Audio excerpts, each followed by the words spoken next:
So what year is this? This is 2015.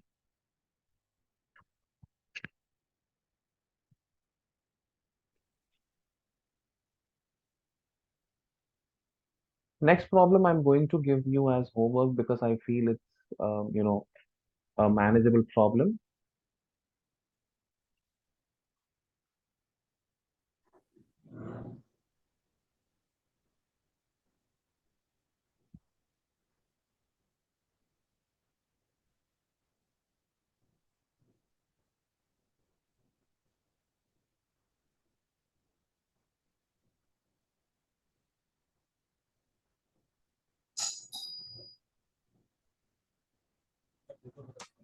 So what was the answer to the third one again?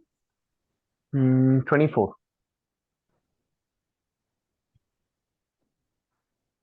Fifth one also I'm going to give you as a homework because it is a time-consuming problem, but at the same time, it's not a difficult problem. It's an easy problem. So I feel so you can manage to do it. Tried this one, but I couldn't get it. Can you please explain this one? Uh, I'll give a hint for the others to find the answer. I'll not be solving completely because, as I said, it's a simple one but a time-consuming one. Let me read the question in front of everyone for the better understanding.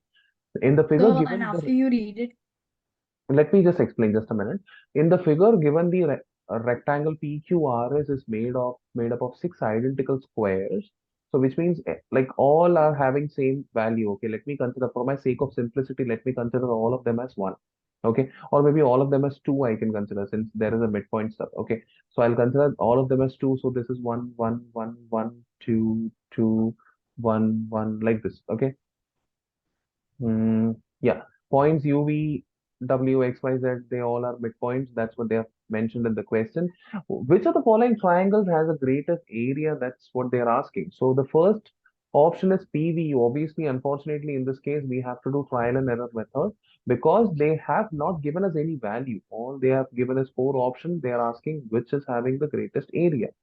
So the first possibility is PVU, which means P, V, and U like this. You will have to find the area of this particular triangle and then then write it down. Some area for the first one will be something. Like how do I find, like in this case, what will I do? I'll just tell you. This area of triangle, there are two possibilities. You'll have to find the height and then you'll have to find the base and then you'll have to solve. But I personally feel that is going to be an extra mehnat because finding height from nowhere is going to be not so easy for us. But instead, if we are going to eliminate the other areas, this shaded areas from the total area, it's going to be an easy job for us. The total area we come as like using the values which I've already considered is 4 into 4, that is 16. From 16, if I'm eliminating this particular area, it will be half into base into height. That will be 2. The second area, like this area, will be half into base into height. That will be 2. The second area will be half into again base is 3 and height is also 3. Just a minute. Half into base into height, that will be 9 by 2. The second area is 9 by 2. The third area is also 4, 1. Wait, 3 and 3 itself, right? Yeah. The third area is 4 into 1, half into 4 into 1. Oh, sorry, this is not my bad. This was 4 into 1. Okay. So the third area was also half into 4 into 1. That will give you 2 minus 2. So when you subtract the first area, you'll be getting it as 16 minus 2 and minus 2 gives you 12. 12 and then 24 minus 9 gives you 15 by 2. Yep. So first area is 15 by 2. Now you can remove all the decoration and then find how much is the second area. This one is 15 by 2.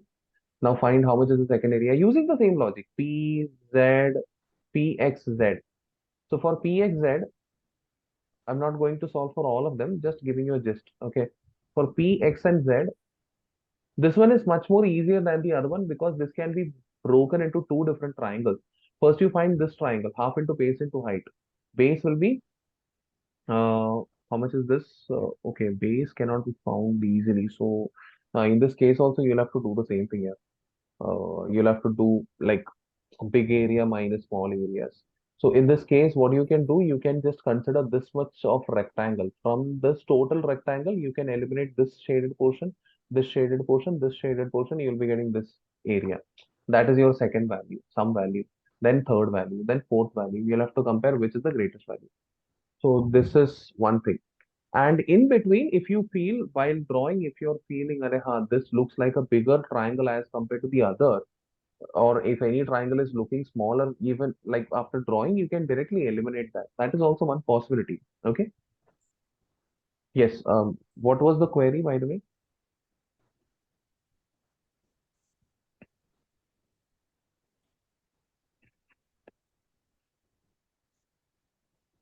Okay, I thought somebody had some doubt to ask.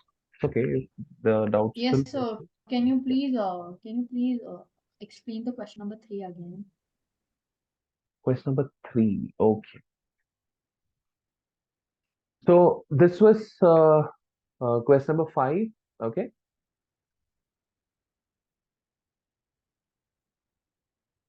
I'm going to erase this because, as I said, this is not a difficult problem. It's a manageable problem. The only thing is it's a lengthier problem. So whenever you find such kind of lengthier problems, now I suggest you to solve it in the end. So while you are solving the paper, time is the essence. So in this case, you have to make sure of solving the faster problems first, and then the lengthier problems you can keep it for later. Third one, I had solved this third one twice. I'll explain one more time, the last time. Okay. So this is a rectangular block. Third problem, this is a rectangular block. Three areas they have given: area, area, and area. Area 1, 2, and 3, let me say. So one area will be, let me say, its length into breadth. The other one will be breadth into height. The third one will be length into height. Okay. You already have the values of these areas as 24, 8, or let's say 3, and then 8. So if I'm writing 24 as 8 multiplied by 3, then it's sure that one of the value is 8. The length will be 8 and breadth will be 3. Multiplied by height, I have to find. So since the area in this case, now the A2 area, since the area is already 3, so 3 into 1 is the only number which can give you 3. Similarly, let me try over here as well. Area is already 8. 8 into 1 is the number. Since 1 is common for both of them, which is a logical approach, we can Sir, directly go for sir, 8 we into 1. can also multiply all the three. We will get L square, B square, H square value. Then we can root it to find L into B into H. But for that, you will have to find LBH, right?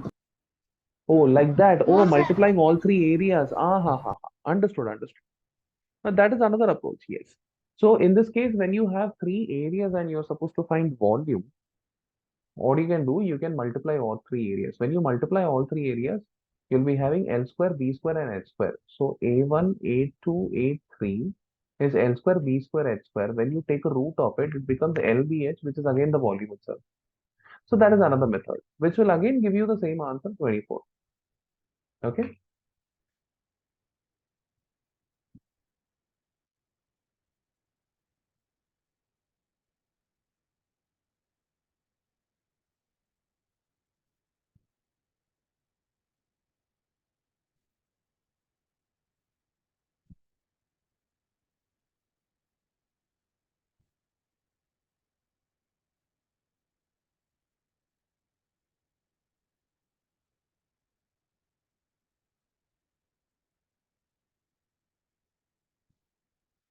So Yeah. in the fourth one, we just have to find out the LCM, and then there's no other faster method, right? Yeah, LCM sounds about right because the numerator as well as denominator both are different, right? Or Okay. another method will be, but yeah, see, like basic level of elimination also can be done. For example, 7 is less than half of 18, 5 is less than half of 12, 4 is less than half of 9, but 2 is greater than half of 3. which means this 2 by 3 as a number will be greater than all the other numbers. So that is, one elimination. So while finding LCM, you can eliminate this. बाकियों के बारे में सोच सकते हैं. You got my point? Sir, we directly have the answer as 1 because what you told is right. No other option except the first one has minus 2 by 3 as the Smallest first number. number. Correct. So that one elimination will help you to eliminate all the options but in that case, you just have to make sure that all the participants should be same. For example, 2 by 3 should be there on all the options. 4 by 9 should be there on all the options. 5 by 12 should be there on all the options. 7 by 18 should be there on all the options. In that case, you can directly say that option 1 is your correct answer. Proceeding further.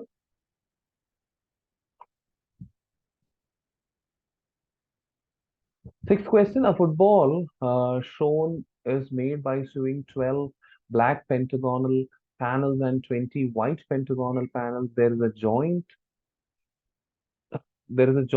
wherever two panels meet along the edge. Like this. This is a joint. Okay. This is a joint. So whenever two panels meet along the edge, there is a joint. So how many joints are there in all? Joint. Yes, please. Sir, can you show the joint means what is the joint they're talking about? I have drawn with the help of a red line. This is a joint. This is a joint of white and black. This is a joint of white and white. This is a joint of white and black. Like that. So every edge. Yes. Okay. Yes. Technically speaking, every edge. Excellent. So the question is how many joins are there? So in short, you have to find, how do we find? So how many, let's do one thing. So hexagon is having 6 sides, which means 6 joins are there. Pentagon is having 5 sides, which means 5 joins are there. Okay. But joint will be formed by 2 sides. मतलब इसका भी side होगा, hexagon का भी side होगा, and pentagon का भी side होगा. 2 sides combined to form one joint. So first let's find how many sides does this pentagon have in all. So pentagon has 5 sides, 12 pentagons are there. So 12 multiplied by 5 is equal to 60. That will be the number of sides the pentagon is having. Similarly, hexagon will be having 20 multiplied by 6. Hexagon has 6 sides. Total 120 sides this pentagon is having. So total number of sides or edges will be 120 plus 60, that is 180. Now, as I had already said, two edges combine to form one joint. Which means if there are 180 edges, the number of joints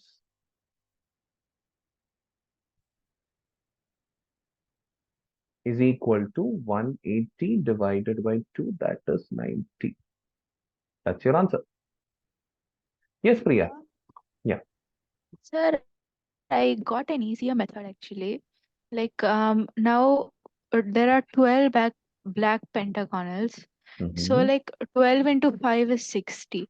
Now Mhm. if we see the options, the first option is 32 and second option is 60.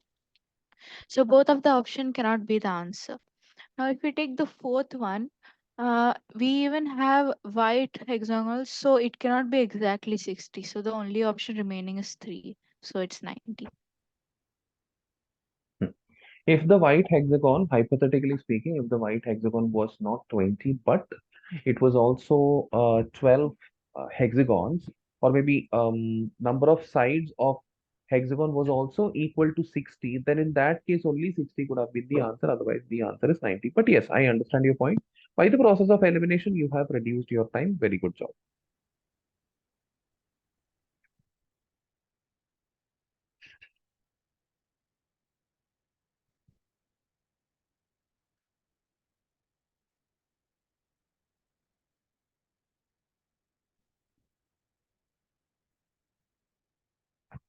So the next one is also very simple. This can be solved easily, basically, right? Yes, sir. Okay, just out of curiosity, what should be the answer for the next one, seventh one? So option Sir, 4. to option 4 Option to 4. 980. Very good, very good. I'm really happy that you guys suggested option four. Sometimes due to silly mistake, we tend to feel, are 989 minus 988 is 1, so 2 raised to 1, 2 can be the answer. Don't think like that. Okay, so how, just, just going to tell you how to solve this.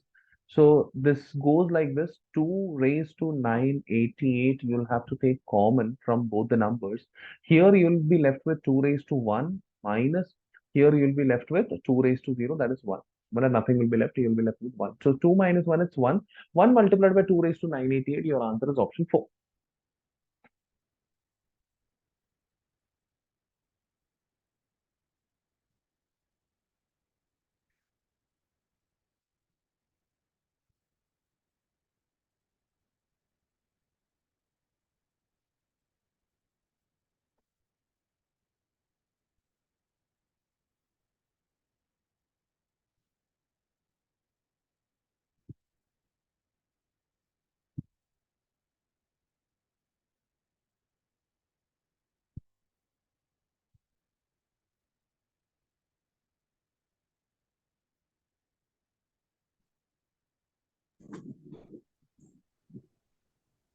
Okay, let's proceed further. Eighth question I'm going to give you as a homework. And eighth and ninth also, because simple interest, compound interest, it's a piece of cake. Eighth and ninth both are Sir, homework, kindly note. sir, I didn't understood the eighth one. Eighth one, okay, see, again, I want the others also to try, and during the doubt solving session, I'll deal with it. So basically, they have given Okay, sir. some number of coins. One third is gold, one fifth is silver. So basically, add them, one third plus one fifth, then 2/7, and all those things. You will get the answer. Okay? Sir. So, can you solve the question number 10? Yeah. Going to question number 10. In which of the following are the numbers in ascending order? Oh, sorry, are the numbers so and so, so and so, so and so in ascending order? Okay.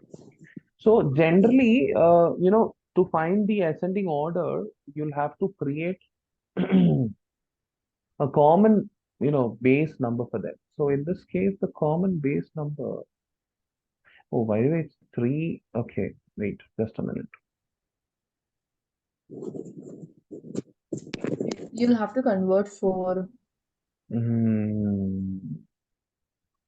2 and 4 can be easily converted. So par may 5.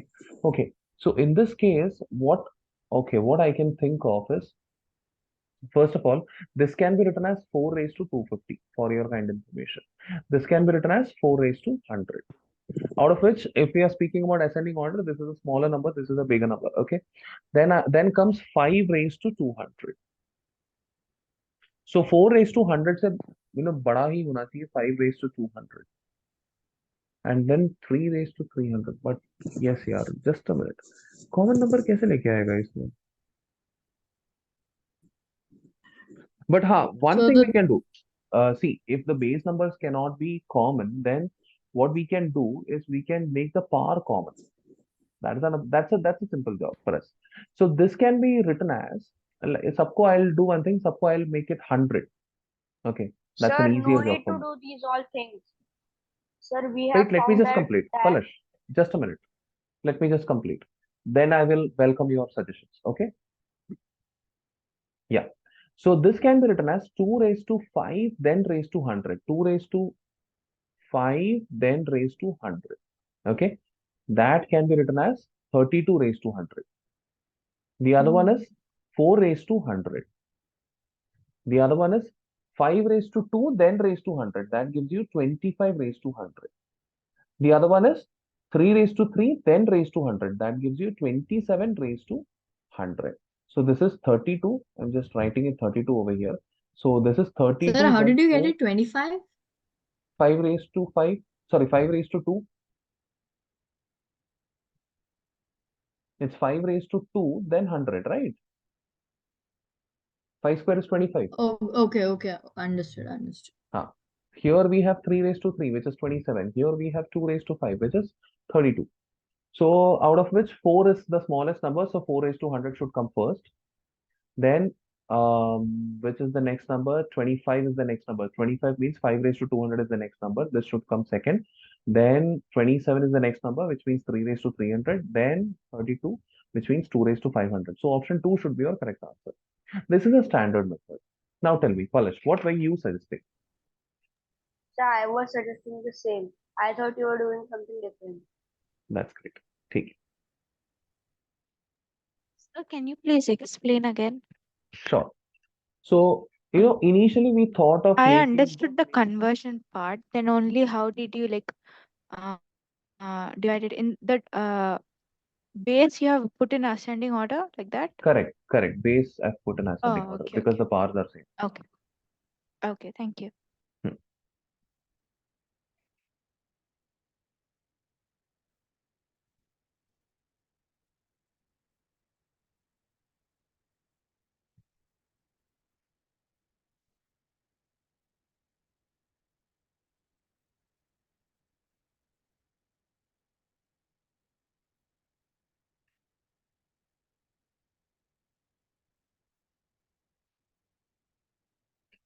Okay. Proceeding to the next problem. Next problem is also a very simple problem. I personally feel that you guys can do it as a homework as well, but still, I'll explain this next problem. So the diagram shows a square inside an equilateral triangle. This is an equilateral triangle, which means this angle is 60. Kindly remember. Okay. Now, the value of x plus y will be how much? Now, in this case, this is a square. Okay, square will have this side and this side will remain same. So if this is x, this is 60, this we can easily find because 180 is equal to 60 plus x plus this side I'm going to name it as a for the sake of convenience. Okay, plus a. Okay, that will give me 120 minus x is equal to a. Okay, now this one will be what? 120 minus x. Using the same logic, you can say that this angle will be 120 minus y. Okay, now what you have to do, you have to take the whole angle over here, which is equal to 180, right? This total angle is equal to 180. So 180 is equal to what you have in the first place. You have 120 minus x. On the other hand, you have again 120 minus x minus y, sorry. And in between, you have a square, which means the angle over here is 90. Now try to do the calculation and take x and y to the other side. Here you'll have x plus y. Take all the others to the side. It's 240 plus 90 is 330 minus 180.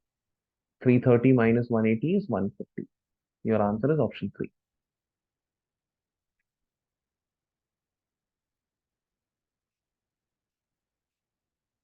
So I couldn't understand. I'll explain again. You have an equilateral triangle, which means this particular angle is going to be 60. Okay. They have said this is x. Now we don't know how much is this angle, but we know that for the total triangle, the total angle is 180. Hence, I named this angle as A and I calculated how much is A. So 60 plus x plus A total triangle's angle is 180. That gives me A is equal to 120 minus x. So instead of A, I have written 120 minus x. Using the same logic, I can say if this is y, if this is 60, then this particular angle will be 120 minus y. So far is clear. Now, when you consider all the angles together, the total measure is 180, which comprises of 120 minus x, 120 minus y, and then 90 in between. So 120 minus x plus 120 minus y plus 90 is 180. When you solve this, you take x and y to this side, minus x will become plus x, minus y will become plus y. X plus y is equal to all the numbers on the other side, which gives you 150. So where is the 90 given? Square this, right? Oh, They have said it's a wow. square. Yes, yes.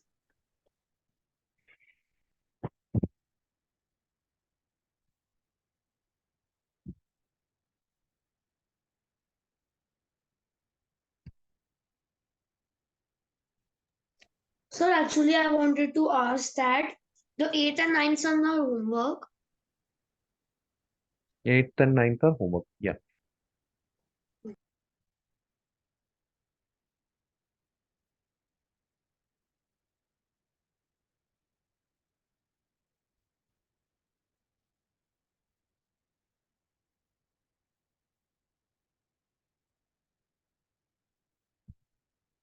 Going to the next question, I'm erasing this.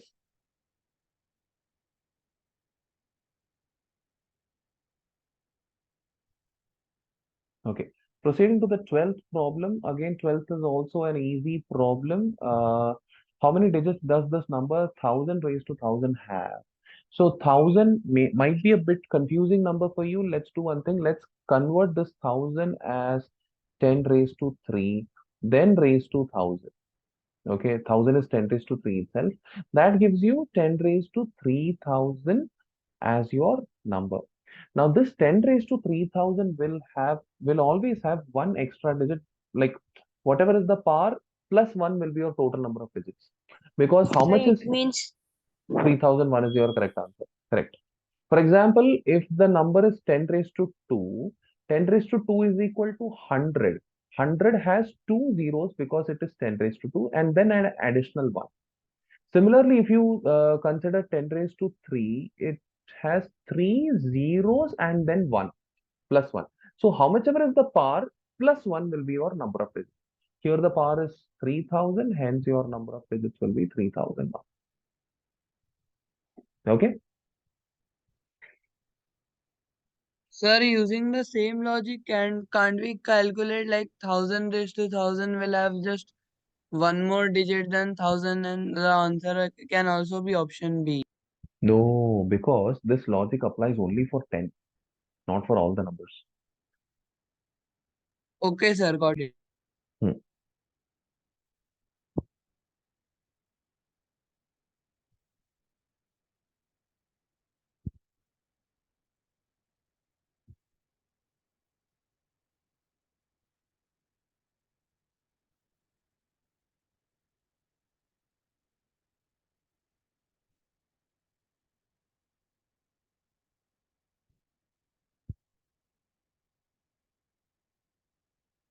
Okay. Next,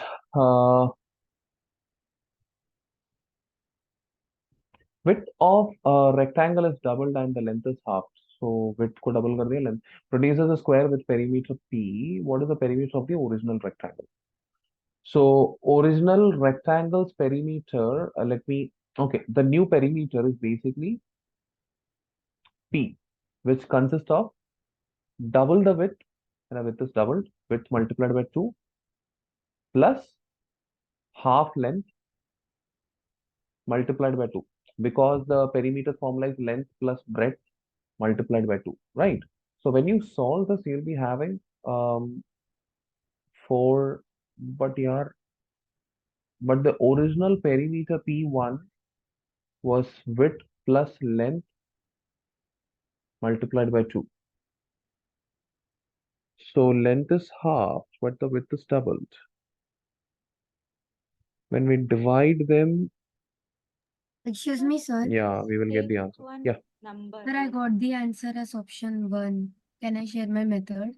yeah, please. Sir, so here they have given when the width of the rectangle is doubled and length is halved, it produces a square. And in square, there are 2 equal square. sides. My bad. My bad. So if we take length as L and breadth as B, so we get L by 2 is equal to 2B. So we get L is equal to 4B.